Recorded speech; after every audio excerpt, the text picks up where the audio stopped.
Once upon a time, in a kingdom far, far away called Long Island, New York, a little girl named Meredith fell in love with a princess named Rosella, and my love affair with King's Quest began, and I cannot explain how thrilled I am that it is now coming back. I am joined by Lindsay Rossell, who is the producer at The Odd Gentleman, who are the people I have to thank for making all of my gaming dreams come true and bringing this game back.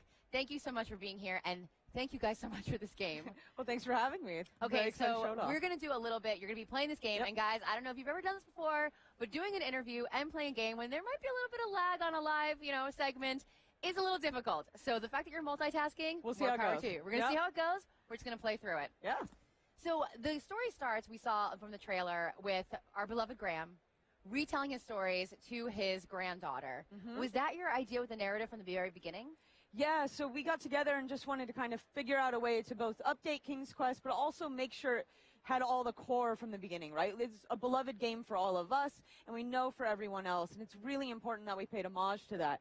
And it's been, 20-ish years since the last one came out. King Graham's gotten older, he just has. And so we wanted to be able to use that and share both this game with the younger generation, much as he's sharing his stories with his granddaughter. And we really wanted to bring that all together. That's so great, too, because so many of people that are my age who are playing this game in, elementary school, they're older now, they have kids, and it's, sharing it with your children, getting so excited about the game, it really, all the charm and humor is back. And and Christopher Lloyd. Yep. How did you guys get your hands on him to do Graham? I mean, we went through a lot of voices. So you want a magical old guy, right? So that's what you're going for. And often that is attributed to a British voice. But Graham's not British. So we were going through all of these things trying to find, who has that quality that's just so warm and it almost feels like there's a sparkle in his eye as he's telling you these stories. Oh my God. And can tell you these puns and you're just going to be like, oh my God. Sure, Grandpa. And so we heard this video, Christopher Lloyd, we're like, him, please, please, please. And you see our team made it happen and we couldn't be more thankful. He's our Graham through and through. That's awesome. All right, so let's play through a little bit of this. We'll go through nice and slow with this. So this is just one scene from the first chapter, A Night to Remember. We have actually reached this point where there's a missing bridge. This is something that's happened a couple of times through Daventry. You're encountering these missing bridges. And the knights on this other side of the rope are all in this tournament to become the new royal guards of Daventry, basically. And in this scene, something we really wanted to do is it's your first day in Daventry, and it's kind of like your first day in school. They're bigger, they're stronger, they're faster than you. And how do you deal with those problems? So let's actually go talk to this knight and see what's up. You'll also notice that a little button came up with a little talk symbol, and so we're using just a contextual button to be able to access things. I also have an inventory, and bring that up there, and it'll focus on a character from there. So for us, it was really important to keep that point-and-click style, but while modernizing it. And so this is Graham doing his intro. Yeah, that's fine. So you guys actually kind of bounce back and forth through the timelines. Yep. What kind of challenges does that present with skipping timeline and keeping the narrative flowing? And for that, we actually use it. So there's a narration that Graham and Gwendolyn provide through the story. So they'll provide a lens to how you're experiencing everything from there. So there's the modern element of Graham, or the story taking place in the present of the story. And then there's also them coming in and being like, well, maybe that part didn't happen, or maybe you're coloring the story. And the whole idea is Graham's telling the story to his granddaughter, and you get to color it.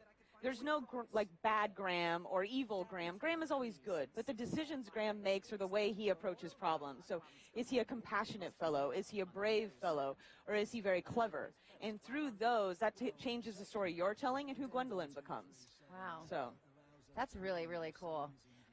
Okay, so what I love so much about the King's Quest series was there were always puns, there was always lots of charm and lots of humor. How are you guys integrating that in a way that kind of has the inside joke of what we knew back then, but still keeping it modern and fresh?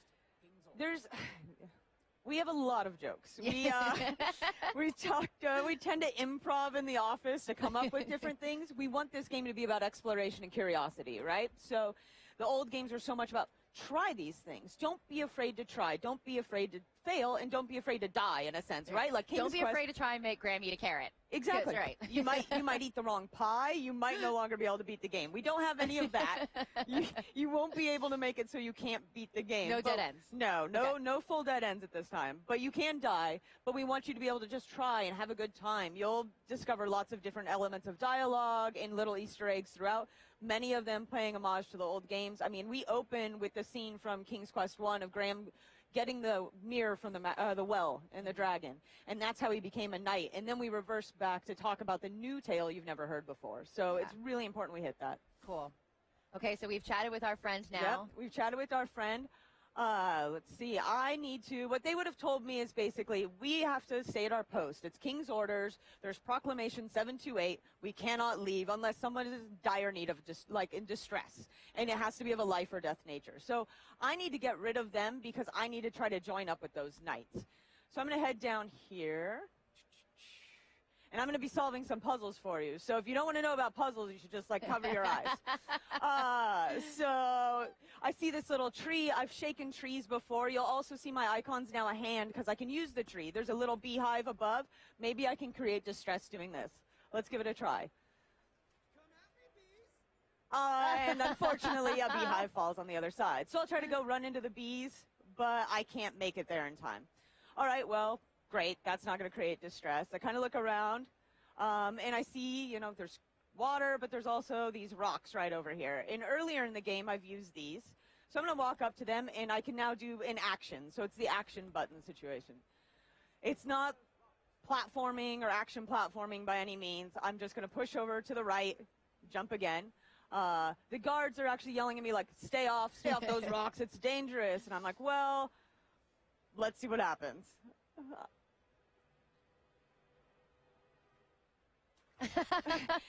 And in Graham horrible swimmer fashion is now drowning in the river, and they're screaming distress, abandoned post, and they're running down to come save us. Oh, it looks so good. I'm kind of blown away by graphically how good it looks.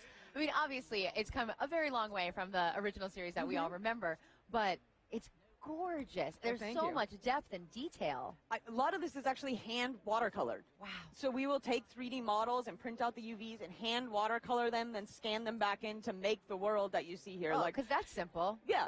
Keep it simple for yourself. Sometimes we make dumb decisions to make pretty things. And what did Ken and Roberta think when they saw this?